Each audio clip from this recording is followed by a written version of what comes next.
परिवार में रानी का पति विजय, रानी की सास सुमित्रा और रानी की ननद गायत्री रहते थे। रानी के ससुराल वाले उसको बहुत परेशान करते थे। एक दिन सुबह रानी घर में काम कर रही थी। सुमित्रा रानी को आवाज लगाती है, अरे ओ करम चली रानी, कहाँ मर गई? जल्दी आ, मेरे पैरों में बहुत दर्द हो रहा है, तेल मल दे। माँ जी, बस मैं एक रोटी बेल दूं, फिर आकर लगाती हूँ। तू मुझे मना करेगी? अभी बताती हूँ तुझे। गायत्री जल्दी आ। सुमित्रा की आवाज सुनकर गायत्री भाग कर आती है और बोलती है, क्या हुआ माँ? जाकर रसोई घर से रोटी सेकने का चिमटा गरम करके लेकर आ, जल्दी जा, और अच्छे से गरम करियो चिमटा। अभी लाई माँ। गायत्री चिमटा गरम करके ले आती है और सुमित्रा गरम चिमटा रानी के हाथ पर लगा देती है। रानी जोर जोर से चीखती है और रोती है। दूसरे दिन रात को सुमित्रा अपने कमरे में सो रही होती है, तभी उसकी नींद खुलती है। सुमित्रा पानी का ग्लास उठाती है और पीने ही वाली होती है कि ग्लास नीचे गिर जाता है। सुमित्रा डर कर पीछे मुड़ती है, तभी उसके सामने एक साया आता है और वो डर कर नीचे गिर जाती है। सुमित्रा की चीखें सुन विजय, गायत्री और रानी तीनों भागते भागते कमरे में आ जाते हैं। सुमित्रा को जोर जोर से रोते देख विजय पूछता है, क्या हुआ माँ? इतनी रात को चीख क्यों रही हो? कोई बुरा सपना देख लिया क्या? बोलो माँ, बोलो। नहीं, यहाँ कोई है।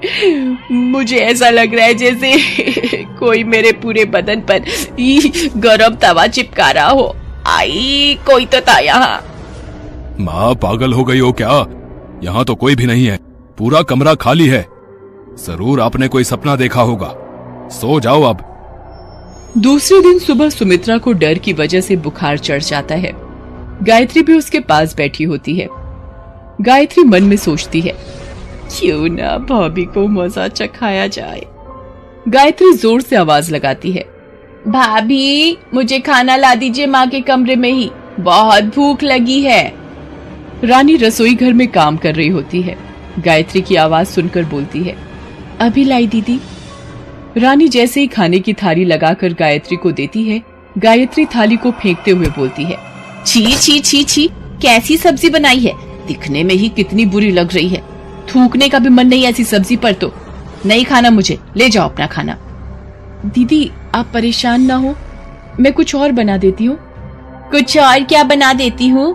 माँ बीमार है तो घर का बिगाड़ा करोगी? पता है ना राशन कितना महंगा आता है। जाओ मेरे लिए दूसरी थाली लेकर आओ और ये नीचे गिरा खाना खुद खाओ, समझी? रानी रसोई घर में जाकर गायत्री के लिए दूसरी थाली लगाकर लाती है और खुद रोते रोते नीचे पड़ा खाना खाने लगती है। गायत्री उसको रोते देख बोलती है, कितनी मनहूस है, आपको शर्म नहीं आती? भैया कितनी मेहनत करते हैं, चुपचाप ये सारा खाना खाइए, हर बात पर क्या रोना।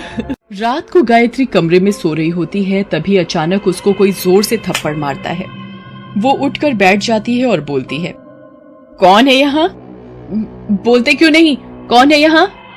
तभी किसी के जोर से हंसने की आवाज आती है। गायत्री डर से बोलती है, अरे बोलो कौन हो तुम? मुझे क्यों परेशान कर रही हो? मैंने क्या बिगाड़ा है तुम्हारा? बहुत शौक है ना तुझे लोगों को परेशान करने का? अब खुद पर आई तो मुझे परेशान क्यों कर रही हो? वाह वाह। तभी कमरे की सभी लाइट जलने और बुझने लगती है और सामने से एक थाली आती है जिसमें गंदे दाल, चावल और रोटी सबकी जूठन पड़ी होती है। चुड़ैल वो सब जूठन गायत्री के मुंह में खिलाते हुए बोलती है, अब खिलाएगी किसी को जूठन? बोल, खिलाएगी? नहीं नहीं, मुझे छोड़ दो, कभी नहीं खिलाऊंगी। गायत्री जोर जोर से चिल्लाने लगती है। तभी विजय और सभी लोग गायत्री के कमरे में पहुंच जाते हैं। गायत्री सारी बातें विजय और सुमित्रा को बताती है। सुमित्रा रानी को घूरते हुए बोलती है, मुझे लगता है इस रानी ने हमारे ऊपर कोई जादू टोना करवा दिया है। हाँ माँ, सही बोल रही हो आप, ये सब भाभी की चाल है। ये जितनी सीधी दिखती है उतनी है नहीं। मैंने कुछ नहीं किया है, आप सब लोग मेरे हैं, मैं आपके साथ ऐसा क्यों करूंगी? तो तुम क्या बोलना चाहती हो कि माँ और गायत्री झूठ बोल रहे हैं? तुम उन्हें झूठा साबित करना चाहती हो? मैंने कब कहा वो झूठ बोल रही है, पर मेरा यकीन कीजिए, मैंने कुछ नहीं किया। मुझसे जबान लड़ाओगी तुम? अभी बताता हूँ तुझे। विजय रानी को मारने के लिए जैसे ही हाथ उठाता है, विजय को एक जोर से थप्पड़ पड़ता है और वो नीचे गिर जाता है। सुमित्रा जोर से चिल्लाती है, मेरा बेटा! अरे कौन हो तुम? अरे कौन हो तुम? हमने तुम्हारा क्या बिगाड़ा है? क्यों परेशान कर रही हो हम लोगों को? घर की खिड़कियां जोर जोर से बजने लगती है, हवा और तेजी से चलती है और फिर सामने एक चुड़ैल दिखती है। सब उसको देखकर दंग रह जाते हैं। डरावना जला हुआ चेहरा चुड़ैल रानी से बोलती है, तुम्हें शायद मैं याद नहीं, मेरा नाम विद्या है, तुम्हारी बचपन की बेस्ट फ्रेंड। हम दोनों स्कूल में हमेशा साथ में रहते थे, पर मेरे पापा का ट्रांसफर बाहर होने की वजह से मुझे शहर जाना पड़ा और हम दोनों की दोस्ती टूट गई। विद्या, पर तुम ऐसे मेरे परिवार वालों को परेशान क्यों कर रही हो? क्योंकि ये लोग तुम्हारे साथ भी वही कर रहे हैं जो 2 साल पहले मेरे साथ हुआ था। मतलब? शहर जाने के कुछ सालों बाद मेरी शादी हो गई। शादी होने के दूसरे दिन से ही मेरी ननद, सास और पति तीनों ने मुझे बहुत परेशान किया। मुझे रोज बहुत टॉर्चर किया। मैं सब कुछ सहते सहते थक गई थी, पर फिर भी मैंने हिम्मत नहीं हारी। एक दिन मेरे पति और सास ने मिलकर मुझे इतना मारा, गंभीर चोट आने और बहुत ज्यादा खून बहने की वजह से मेरी मौत हो गई। और जब से मेरी आत्मा ऐसे ही भटक रही है। तुम पर ऐसे अत्याचार होते देखकर मैं खुद को रोक नहीं पाई। तुम आज की नारी हो, कोई बेचारी नहीं रानी। तुम मेरी तरह बेवकूफ बनकर इन लोगों के अत्याचार को मत सहो, क्योंकि अत्याचार करने वाले से ज्यादा गलत अत्याचार सहने वाला होता है। अगर मैंने और तुमने पहले ही दिन इन लोगों के अत्याचारों का विरोध कर दिया होता तो आज हमारी ये हालत नहीं होती।